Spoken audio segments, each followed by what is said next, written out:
Hey friends, we are here again with World Maker Books, reading EarthSong Overture by Mark Wandry. He will be in the chat if y'all have questions. Shout them out. You don't want to see the mess that is my desk right now. Oh gosh, my hair looks like shit. Oh well. We will hang out here until 5 after, at which time we will... Weird. Okay. At which time we will actually start reading. You can tell I've been sewing today. So there are little bits and pieces all over me. Gosh dang it, can't even get that one. The hard part is you can't feel them to pick them off. Anyway, we will get started here in a few minutes. The weather here's been super nice today. Okay, there we go. I was just checking to see where we were at in our book, and Victor had just been killed and fell through the portal into the other world. So it is December the 6th today. We actually went to Elizabeth City today, went to Walmart and to Hobby Lobby, and Hobby Lobby had one of the things, or two of the things I was looking for, but not the rest. I got some really cool fabric in. Let's see if I can find it. There it is. This is a ripstop nylon in a dragon scale sapphire color. It's very stiff. It'd be great exteriors of bags. This one, Yvonne, this one is for George. Holler at him if he wants to see it. His fabric came in. It's been overcast and off and on rainy here all day. So that's been fun. He's looking. There you go, George. It's quite sturdy. It's got almost a papery feel to it, but you can see all the ripstop reinforcing in it. So I don't think you'll be getting any tears in that. It's got a great color to it. It's going to be a little bit subtle in real life because it doesn't show up quite this well. But I think it looks great. I'm excited to start working with it. I've got to start a apron for Sheila before too long here. I've been looking at designs for that off and on all day. I had some Christmas fabrics left over that were in 2.5-inch strips. And so we have some random Christmas fabrics all sewn together. What? Mark's standing up there in the doorway, staring at the ceiling. I don't know why. I'm stepping that table. His work computer came in today, and he's trying to get it all set up. We got about 4 more minutes. Hopefully he'll start. He loves it. Excellent. That's good. That's good news. I bet he never saw the submarine fabric either.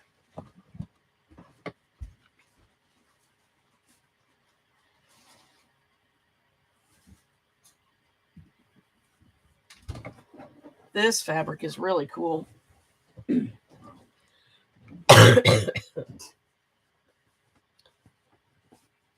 George, here's your submarine fabric.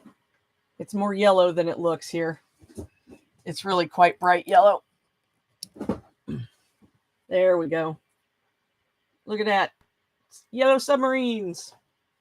I'd think you were a Beatles fan if I didn't suspect otherwise. Oh, goodness. What? Nope. Mark said they're the most overrated band ever. Yeah, he likes that good. All right. I had some Oreos. Can you tell? That's not good. There we go. And pizza. That was pizza spice. Not good. Oh, all right. We need a couple more minutes. That bag is going to be epic. I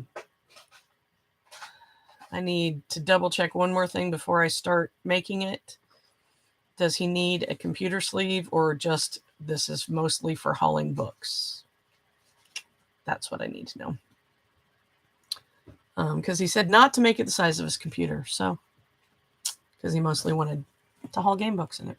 That's easy.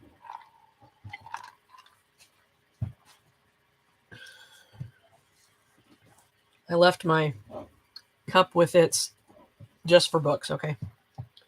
I left my cup with its nice wrapping that keeps it from having all the water pouring off of it, you know. Condensation, that's it. That's the word. Words, they are hard.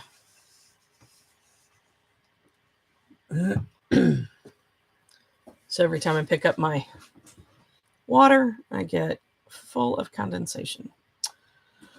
Okay, let's see. 8:04. All right, we're going to wait about another 30 seconds, Val, I think. She's under your chair. Val, get out from under there. Good bed. Come here, Val. Easy. Come here, Val. Come on. Come on. Come on. Come on. Somebody's been busily looking under my chair for food, and she's going to get hurt that way one of these days. She's starting to hide you.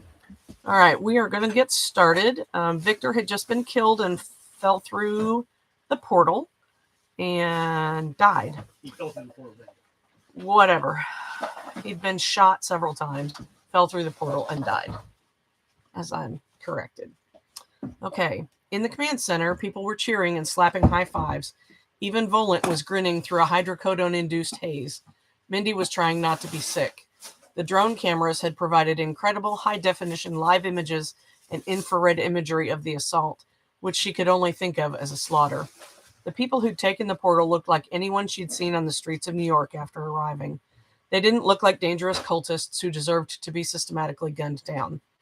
As the celebration wound down, she saw some people she hadn't noticed before. Standing to one side was her old acquaintance, Dr. Leo Skinner. She was about to stand and greet him when she noticed who he was talking with. It was the big agent with a cast on his left arm, Volant. The two were conversing closely, and Leo was nodding with a small, strange grin on his face. When he finally noticed her, he stopped grinning and gave Mindy the smallest of nods. She continued to stare, and he gestured for her to come over. Volant, Skinner said, turning to speak to him. This is Mindy Patoy, probably one of the best radio astronomers I've ever known. Volant nodded and offered her his right hand. She tried not to hesitate as she took it. The proffered hand was large, strong, and calloused, but he didn't squeeze hard at all. Miss, he said, I've heard a bit about you in the briefing Skinner provided. You say you can figure out what world the portal goes to? Yes, she said, still feeling sick after what she'd seen. Are you okay? Leo asked. Yeah, she said and gestured to the line of monitors with a sweep of her arm. It's just this. It was awesome, Leo said, completely misinterpreting her reaction as one of being impressed. Mindy swallowed bile. We'll have everything back together by tonight? He asked the agent. I have the legal team dealing with the state and city governments right now, Volant said. There will be some blowback, but we're not too concerned about it. How many losses among local law enforcement? Leo asked. Less than 10, Volant said with a shrug. Are you ready to get back to work? Leo asked Mindy. The pretty redhead nodded once, then fled to the rear of the shop and into the tiny bathroom where she got violently sick. There was a chapter break there. Osgood spent the most terrifying 10 minutes of his life in a pile of human bodies on the floor of what had been a secondary operations trailer at the portal camp. When the first few gunshots went off, the two people who were guarding them, a man in street clothes and a woman dressed like a jogger, became extremely nervous.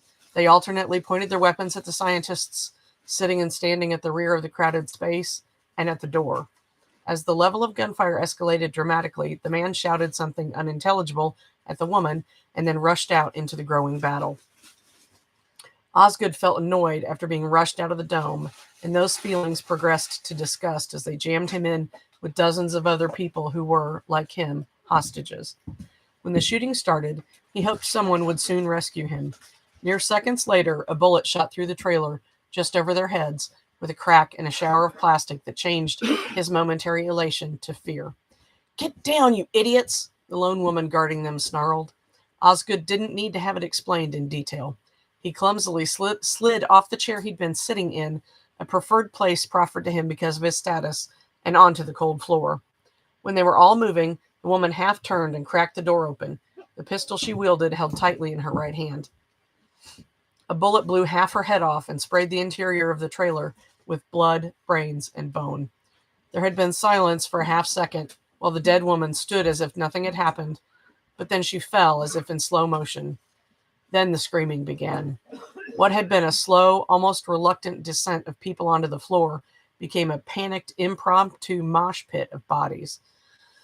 Osgood yelped in alarm as he found himself at the bottom of a stack of people, painfully crushed into the linoleum tiles. He felt something wet on one leg and didn't know if it was blood from the dead cultist or someone losing control of their bladder. Neither would have surprised him. Osgood couldn't remember how long he spent at the bottom of the pile, but before long, people began to struggle for position. Some at the bottom, like him, tried to get clear so they could move or breathe. Others wanted to get further down. Then something hit him in the head and he lost consciousness. When he woke up, he was on the floor with a medical team rapidly going over him. He tried for a few seconds to numbly push away the medic who was attempting to take his blood pressure. Another medic took his hand to stop him from interfering. "Do you know where you are?" a voice asked. "Earth," he replied, and a couple people laughed. "Am I shot?" "No," someone answered, "but you do have a minor concussion." "I want to sit up," he said.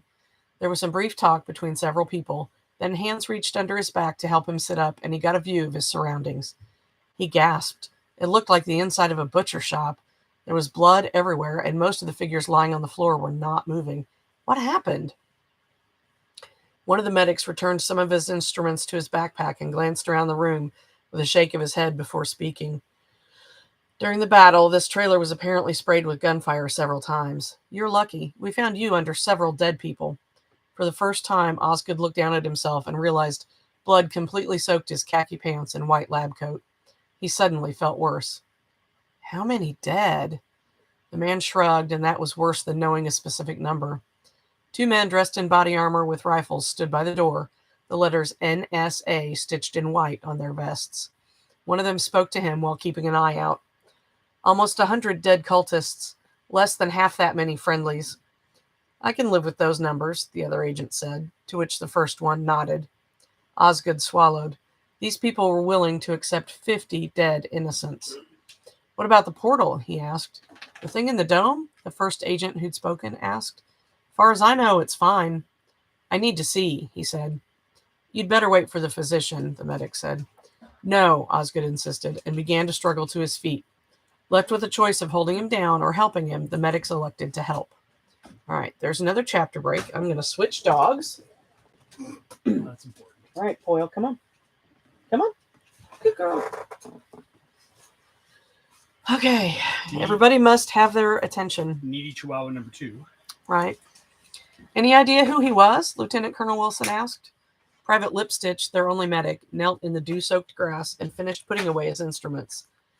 The body of the black man was still lying at the bottom of the day steps where he'd come to rest after falling through the portal, eyes staring up at the night sky. The tiny greenish face of the moon Sergeant Simpson had named Romulus was almost below the trees now. It was nearly overhead when the dying man fell through. Not a clue, Sergeant Simpson said. She'd remained stunned and out of sorts since the incident. She'd told Wilson about what she'd witnessed of the few moments of battle back on Earth around the portal. The rest of their team, minus the explorer, Abbott, were standing nearby, watching. Wilson looked up at the portal, which had remained quiet. since the man fell through. They'd been due for another transfer of personnel and equipment. There was enough food for the time being, and the giant Komodo sloth creatures cooked up quite well. Still, he worried about subsisting on local food sources prior to more testing. "What do we do with the body?" the medic asked. "I have the feeling we'll need a place to bury people," Wilson said, "unless they figure out how to get us home." He looked around the clearing, past where they were, well He looked around the clearing, past where they were well into constructing the third log building. They had a sizable pile of cut logs nearby, harvested using a trio of battery-powered chainsaws. They had set up 20 solar panels in the center of the clearing, special ultralight panels designed by NASA for use on Mars, and they used those to charge the bank of batteries which ran the settlement's equipment. Well past the logs was a place where the trees they had brought grew. What? Trees they had brought? Fort Eden was growing quickly, even with the small team he had and the near constant harassment from the Komodo sloths. "Over there," Wilson said, and pointed. "Pick an area clear of stumps and plant him there. Make sure it is far enough from the shallow well we dug on the other side of the portal." He looked up at the men waiting nearby, who all nodded somberly. The team assembled an improvised stretcher to move the corpse. With obvious effort, the sergeant tore her gaze away from the blood-soaked grass and looked up at the colonel, who was watching the portal. "What do we do if they don't reestablish contact?" she asked. "Survive," he said. A second later, the portal sprang to life. And there's another chapter break.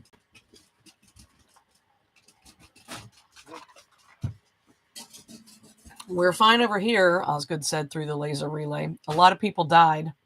"We know," Wilson said, talking through a headset left on the laser communicator.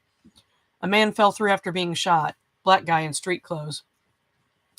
"Did he survive?" Osgood asked. Wilson shook his head. "No, Sergeant Simpson found him and he died almost immediately. Our medic says he took 3 bullets. We're burying him right now. Do you know his name?" "Yes," Osgood said. "Victor Smith." Ooh. "He was the leader of the group that attacked us." "Crazy, then?" "More like misguided," Osgood said. "We're going to put the pieces back together and try to recommence operations tomorrow." The portal timed out and shut down, leaving Wilson standing under the alien stars. The portal didn't come back on again, so he replaced the headset and turned away. "What now?" Sergeant Simpson asked. "I'm going to go tell the burial detail what their charge's name is and see if we can put together a simple marker. Tomorrow, we pick up where we left off." Above, Romulus fell below the trees. Another chapter break. Ooh, shoot. All right. Time for a couple of espresso beans, I guess. Of course, stick the garbage bag over there.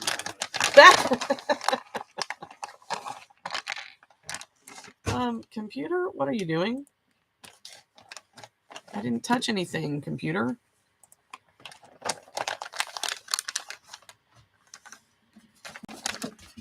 Okay. At NASA's Cape Canaveral Launch Center, the thunderous roar of a rocket broke the quiet of the April evening. Millions of pounds of thrust hurtled the huge rocket into the night sky. Because of the late hour, many of the residents of Cocoa Beach and many soldiers at Patrick AFB sorry guys, looked up in surprise. NASA usually publicized the Cape's launch schedules, even classified ones, well in advance, and there was heavy attendance at these events by officials and the public. An unscheduled launch hadn't happened since the days before the Mercury program. As the roar of the launch broke across the countryside, those familiar with such events went outdoors and remarked on the difference. The rocket was huge. No one had seen anything like it since the days of Apollo with its Titanic Saturn V boosters. This vehicle had a central booster built around a tank, similar to what the now retired space shuttle used, and it included a pair of solid rocket boosters on the outside. It was the Space Launch System, or SLS, which had yet to fly. The glowing contrails climbed into the sky and disappeared over the horizon, leaving those who witnessed the event searching the internet in vain or staring in wonder. Barely 10 minutes later, another SLS booster roared into the night sky. Hundreds of phones recorded the event, which was all over the news by the next morning. NASA remained completely silent going so far as to stop all press at the gate. All right, there's another chapter break.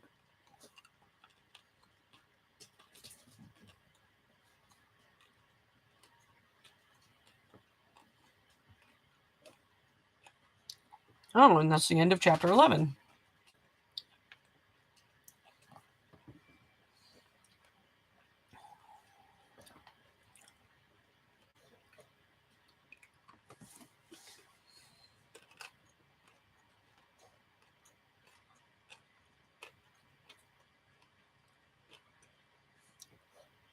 Hang on a minute, guys.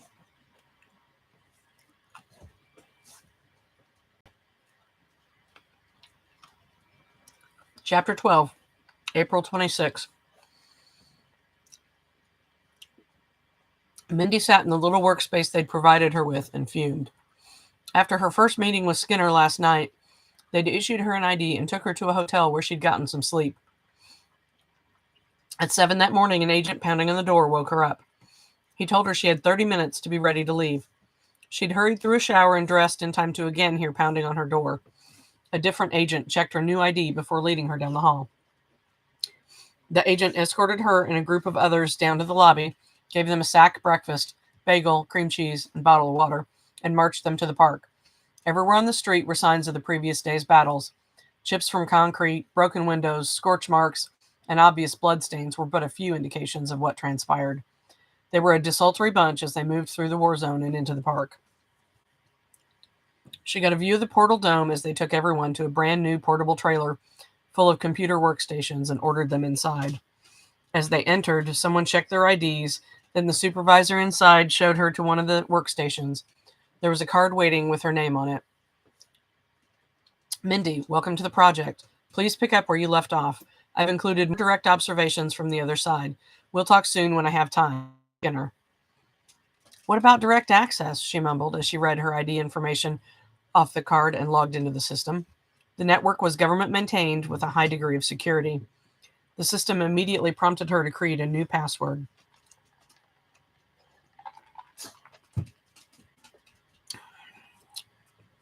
Once inside, she found an entire drive dedicated to her research, with all her old materials duplicated and ready. She'd already noticed that she had 2 of the biggest monitors in the trailer. She spent the morning trying to concentrate and failing. Her email account allowed only internal communications, so she sent a message to Leo asking how long it would be before they granted her direct access to the portal. Soon, was all he replied. Just when she was wondering if someone was going to feed them, another NSA agent came in and escorted them to a portable military-style mess hall. He waited patiently by the door while they ate. It was the first chance she had to speak to any of the others sharing her workspace.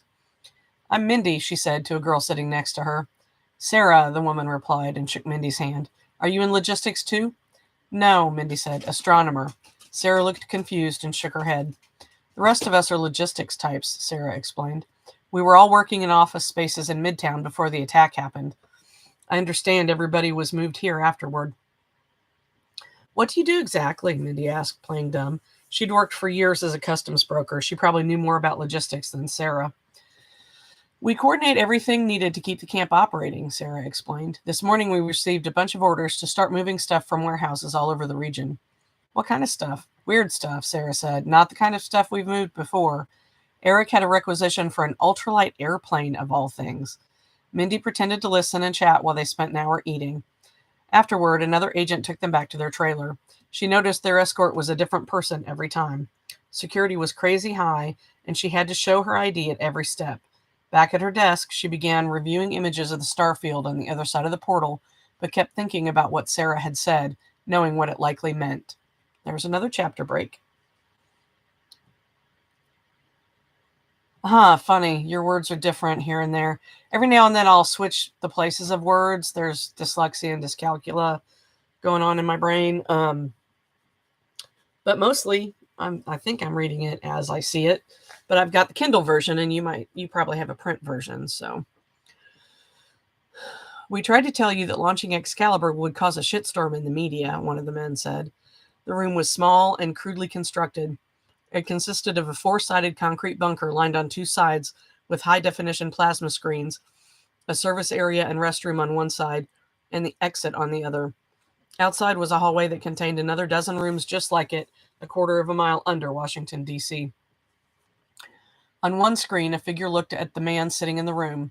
State-of-the-art software known as Occlumency, only available to government contractors and the software firm that developed it, made his features impossible to determine and likewise record. The NSA bought the company that created the software, deemed the entirety of its research top secret, and kept its products from reaching the public. The man in the room knew who had spoken, though, just as he knew the identity of the other 3 men and 1 woman looking at him through cameras.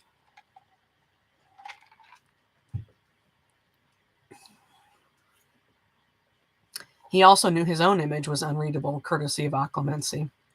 Of course, he said, and made a dismissive gesture. But the only way to maintain containment for even a few more days was to try. So it can't work? The woman asked. The man shrugged before speaking. Skinner tells me it's even odds. He quoted a lot of headache-inducing numbers on the speed of the object, potential mass, yada, yada, yada. Foreheads bobbed. We need to continue preparations, everyone agreed. 9 miles away in Langley, Virginia, a group of men sat in a similar bunker and watched the same conversation. It was slightly distorted, the result of their own version of Occlumency, unscrambling the coded algorithms and recreating the images. It wasn't known at the NSA, but the company which created Occlumency was an FBI front charged with developing the software with an air of public normalcy. They'd been in the process of concocting a story to explain the company's going out of business when the NSA stepped in and did it all for them. It saved quite a few $1,000,000, not that those sorts of off-the-books operations counted if the dollars involved weren't in the billions. The people on the screens finished and severed their connections. Sophisticated interception protocols kicked in and made certain there were no traces of the untraceable calls being traced. That's a lot of traces. The 3 men turned to face each other. The lead from that astronomer girl out of Seattle proved valuable, one man said. The other 2 nodded. We knew that as soon as NASA started moving those boosters in place, one of them said. The HRT leader's debriefing confirms the last piece, the third said. It is a portal to some other planet. His camera left no doubt. Prior to watching the live conference with the NSA CIA, they'd watched the interview with the commander of the HRT unit that had done the jump into Central Park. He'd been less than happy not to know what was going on, especially after 5 of his men died and another lost a leg because of a .50 caliber machine gun. The low-light infrared cameras the HRT carried recorded incredible footage of someone shooting the cult leader and his falling through the portal, instantly appearing in a forest somewhere else. FBI analysts had reviewed those frames and spotted 2 species of trees that did not exist on Earth. In fact, nothing like them had for millions of years. Hi, Becky.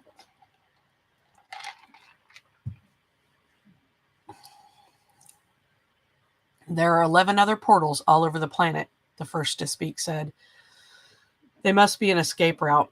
The impact of that asteroid is going to be much worse than NASA says. Much, much worse, or I'm a teenage schoolgirl. Of course NASA is lying, the last of them said. Dr. Leo Skinner is running the operation in Central Park. Their people swept in immediately once they realized what it was. But when did it change from analysis to cover-up and planned appropriation? Another asked. None of them knew. We have to consider that this might go all the way to the top. My people in the White House say POTUS is clueless, one of the others whistled low and slow. What's the plan? The one who whistled eventually asked. Observe and move assets into place? The first to speak asked. They looked around at each other, and eventually they all agreed. Let's bring the HRT leader into the loop. The fewer people who know, the less chance things will get out of hand. Again, they all agreed. There's another chapter break. At work, Becky? Still at the Come and Go? I get a kick out of the name of that place every time I hear it. All right, quiet down, the detective captain barked. Slowly, the room settled and the conversation fell away. The chief tasked me with briefing you on what you probably already know. Like the chief knows shit, someone mumbled, and laughter rippled through the room. Shut the fuck up, the captain snapped, and everyone became silent again. Last night, a team of FBI HRT parachuted into the park. Along with federal agents, they neutralized all the cultists. How many are in custody? Someone asked. The captain looked annoyed, but answered. We're told none. They all fought to the death. Holy shit, someone else exclaimed.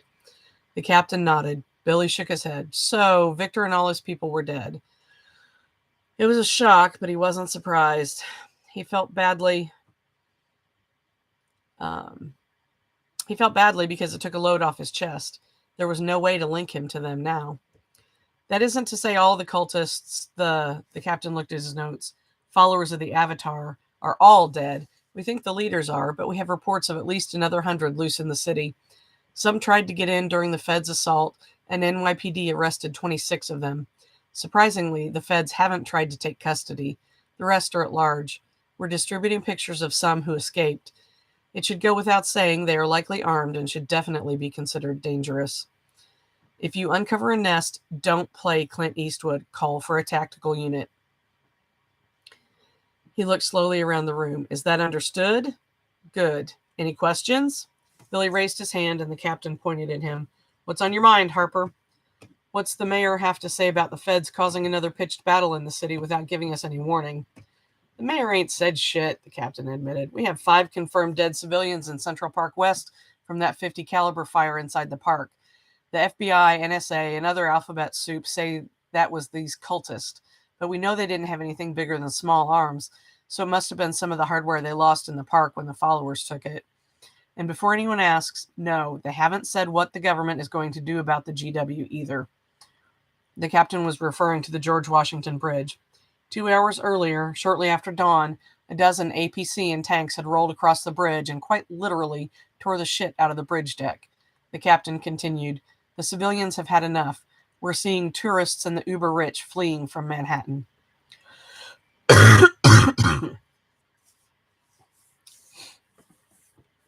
Good riddance, someone said to more laughter. The captain smirked and nodded. Traffic is going to be fucked, he reminded them, and we can expect plenty of crime. Be on your guard and keep an eye out for those cultists. That's all. A short time later, Billy was in the underground garage getting into his new cruiser. A moving truck had wrecked the old one, trying to get away from the carnage on the first night of the attack.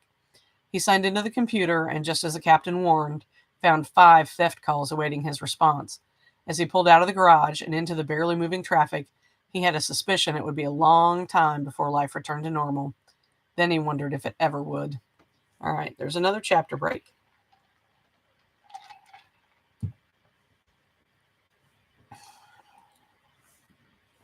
More than 34,000 kilometers above the Earth, 2 spacecraft remotely piloted to a successful docking. One carried mostly fuel and a prototype engine. After docking, the second one burned out the remainder of its second stage transfer booster in one long, outwardly aimed burn.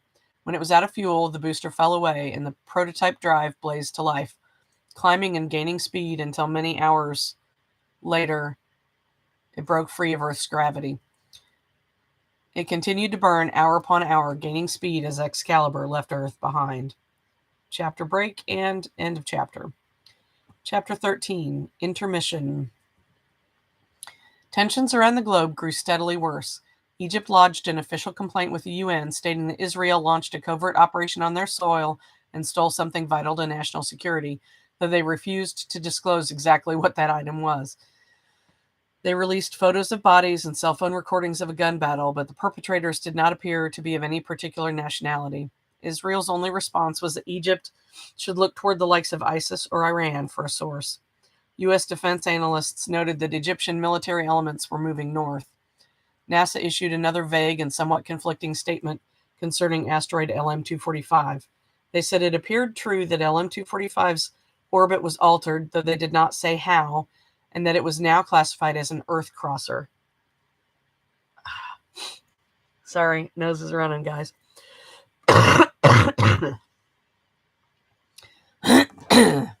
However, they stated categorically that the asteroid would pass no closer to Earth than the orbit of the Moon, a distance of more than 200,000 miles. Near the end of May, we'll all be able to enjoy a once-in-a-lifetime view of an asteroid as it passes safely by, the spokesman stated. They did not issue a statement regarding the 2 rocket launches. Private astronomers clamored to offer proof NASA was lying. Other than a few tabloids and conspiracy websites, the press gave these accusations little coverage.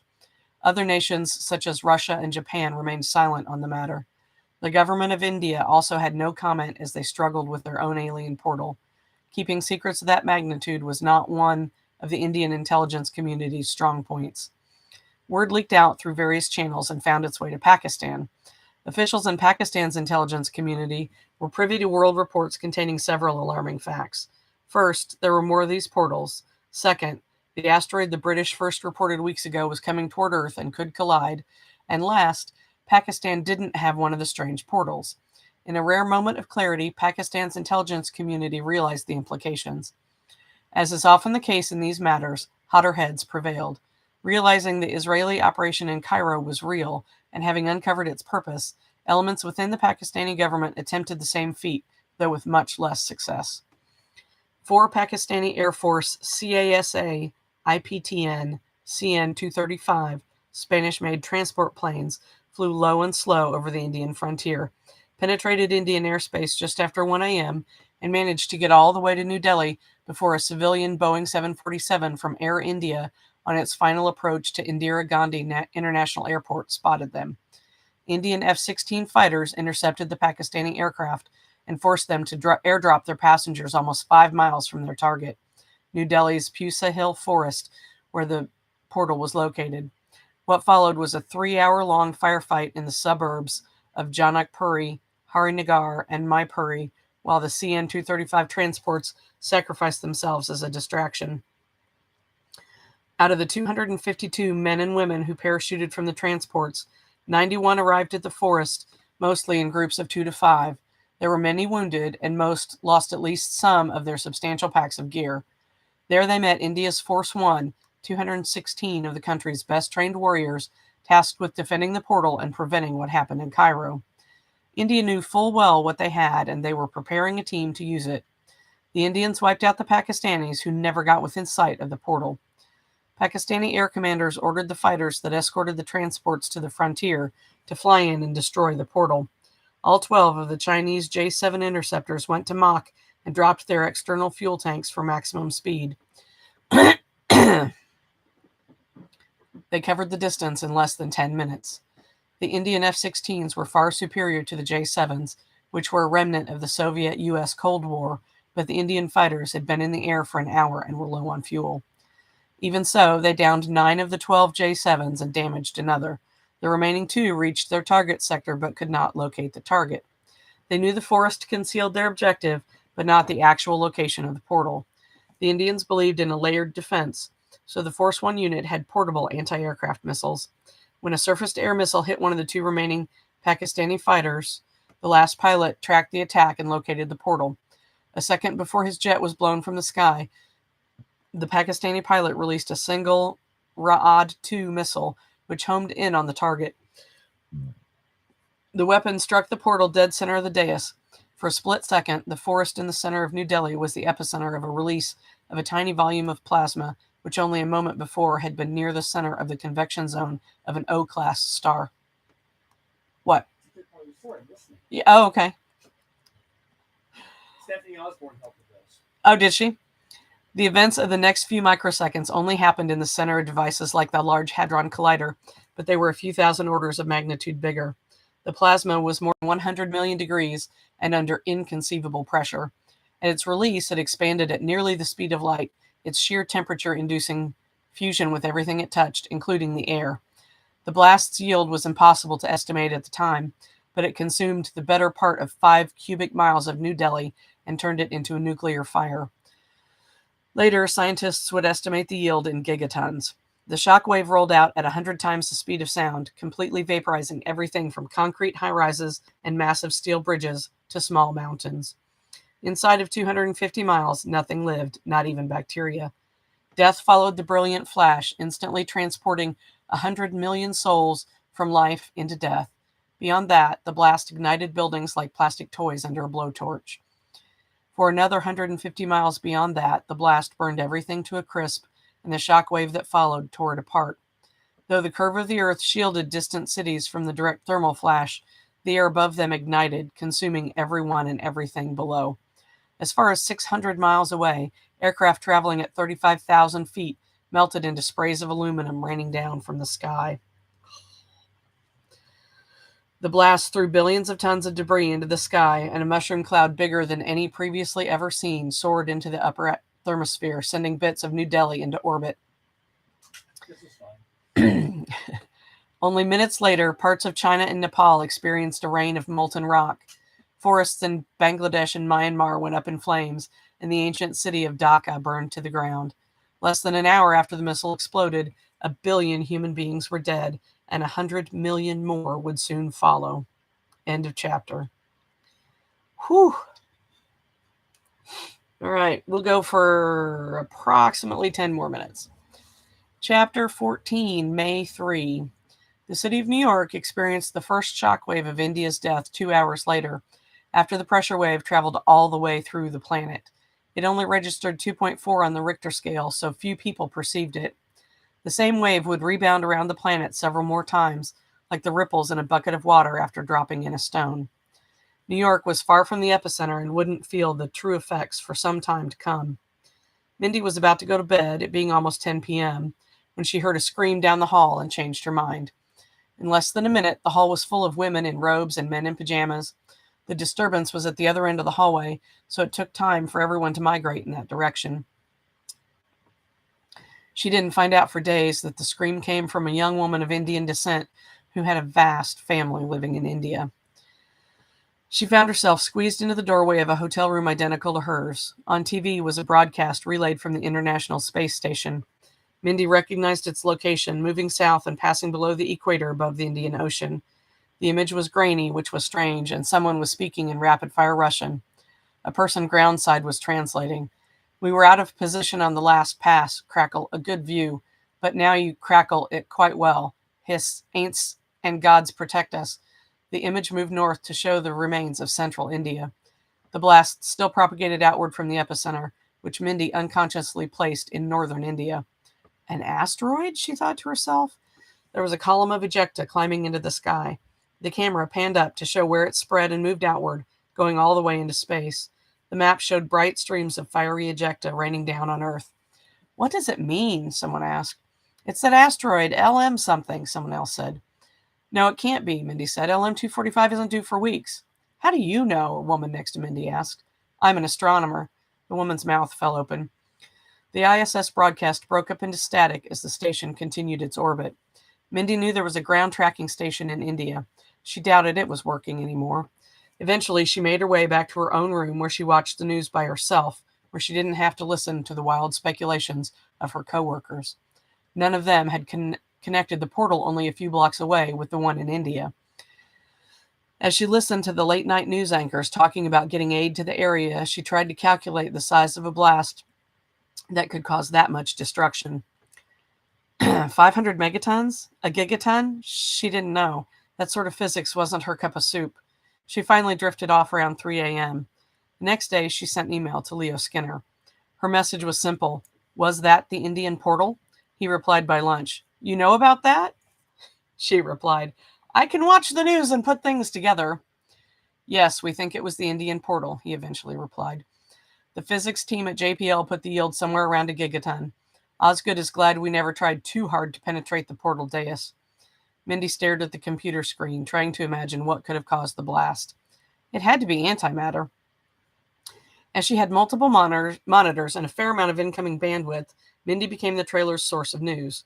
Their NSA guard quit urging them back to work and spent more than a couple of hours standing and watching the drama unfold himself. Around midday, the first sirens in the compound sounded, and the guard told everyone in the trailer to shelter in place. A debris cloud was passing over the eastern United States, peppering it with pieces of India. Most of the falling debris pieces were the size of a marble, with the odd turtle or refrigerator-sized piece thrown in. A piece of metal the size of a football helmet destroyed a brand new Cadillac on a car lot in Brooklyn. Much of the debris burned up in the atmosphere. In the New York area, there was not a single casualty. An hour later, they gave Mindy and her coworkers the all clear, and they went outside. It was a nearly cloudless and rather warm day for May. Everyone stared at the sky in wonder, many pointing to the dozens of contrail-like lines left behind by the missing pieces of India. The city was again alive with the sounds of sirens as police responded to thousands of panicked calls about unusual sounds or reports of debris exploding above the city. Eventually, one of the NSA handlers came and gently nudged them back indoors so they could return to work. Mindy tried to concentrate, but had little success. She was reading about NASA trying to evacuate the ISS, which was going to orbit straight through the debris plume, and the crew's fight against that decision when the internet began to fail. The portal village operated on a dedicated node maintained within its own secure servers. Outside contact came through those secure gateways, carefully controlled and heavily filtered. Without the right access, no emails got out. She only noticed the stop in inbound traffic because she was reading on outside sites. Earlier, a major news network uploaded a story to their website.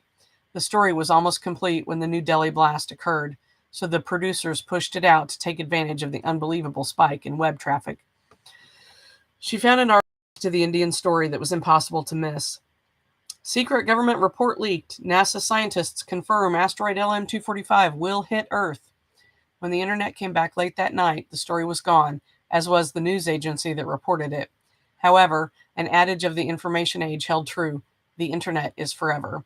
Within hours, people had reposted archived copies of the story all over the internet. All right, that is our next chapter break and the end of chapter 14. So we are going to stop here. Thank you all so much for coming and listening to us tonight. We know you have choices and many of you have other things to do with your time. If you enjoy this reading, please hit the like and subscribe and share with your friends. This was part 11. Part 12 will be on Thursday evening at 8 p.m. Central. And thank you so much for watching with us tonight. Bye.